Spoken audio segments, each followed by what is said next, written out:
Assalamualaikum warahmatullahi wabarakatuh.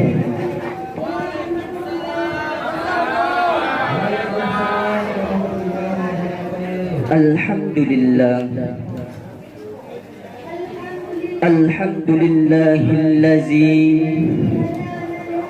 alhamdulillahillazi nawwara qulubal mu'minin fatma'annat qulubuhum bitauhid. Allahumma salli wa sallim ala sayyidina Muhammadin wa ala alihi wa ashabihi allazina amanu wa amilus salihan ila yaumil maw'ud. Fa usikum wa iyaya bitaqwallahi wa qad fazal muttaqun. Hadirin sidang jemaah para talabah yang dimuliakan oleh Allah, penghormatan yang paling terutama teristimewa sekali kepada Al-Mukarram kita bersama wala sekeluarga besarnya.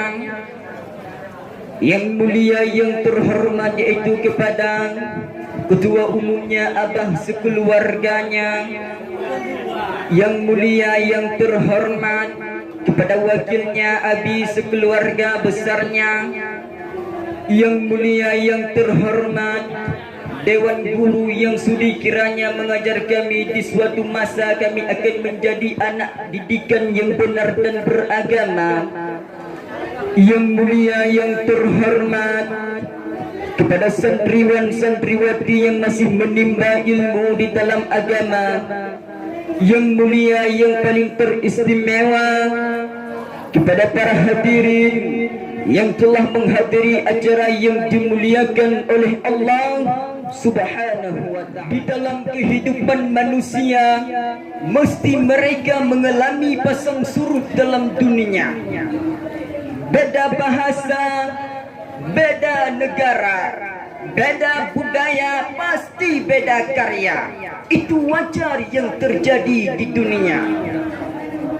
Dalam artian di saat mereka hidup penuh memuncak dengan kejayaan dan kemuliaan, akan tetapi pada suatu masa mereka pasti mengalami hal yang sebalik daripada demikian. Dalam artiannya, marilah kita cari penyebab faktor yang membunuh umat manusia. Namun apabila tanda-tanda sudah ada, segeralah kita hentikan memutuskan permusyawarahan, terutamanya kerusakan suatu bangsa, hal-hal penyimpangan dengan syariat Islam, terutamanya para generasi kita sebagai batang umpama dahan tempat bertuduh bagi manusia. Inilah umpama generasi muda.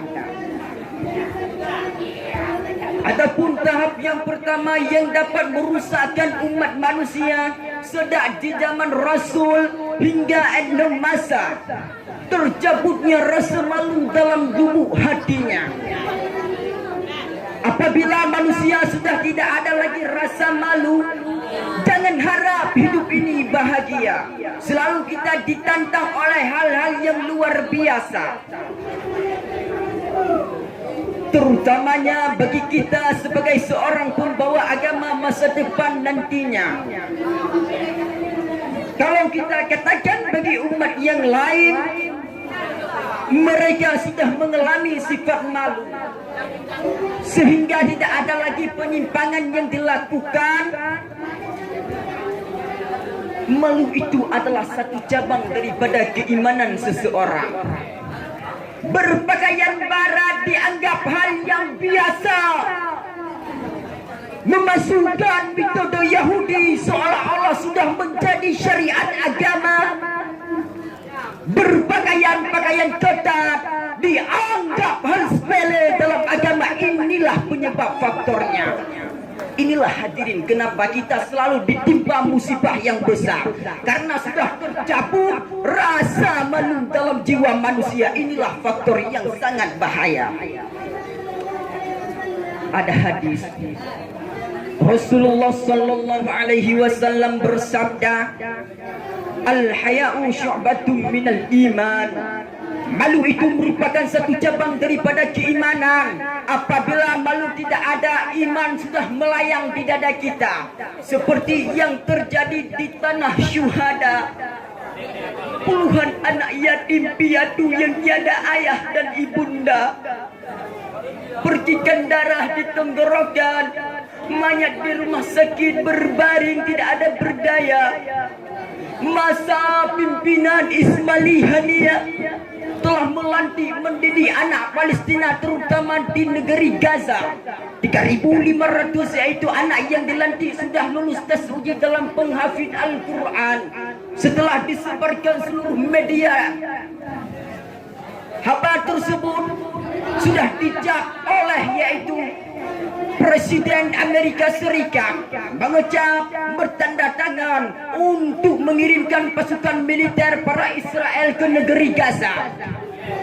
30% anak yatim piatu yang tiada ayah dan ibunda, terutamanya 10% orang penghafid Al-Quran yang dipimpin oleh Ismaili Haniyah yang meninggal dunia dalam berperang.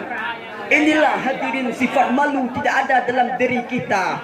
Rasul bersabda, kalau kita tidak memiliki malu, maka perbuatlah hal yang engkau inginkan. Hadirin sidang jemaah yang dirahmati Allah Subhanahu wa ta'ala. Adapun faktor yang kedua yang membuat umat manusia selalu dalam kesempitan, yakni keberkahan tiada. Inilah sifat amanah yang tiada. Hanya sekian. Assalamualaikum warahmatullahi wabarakatuh.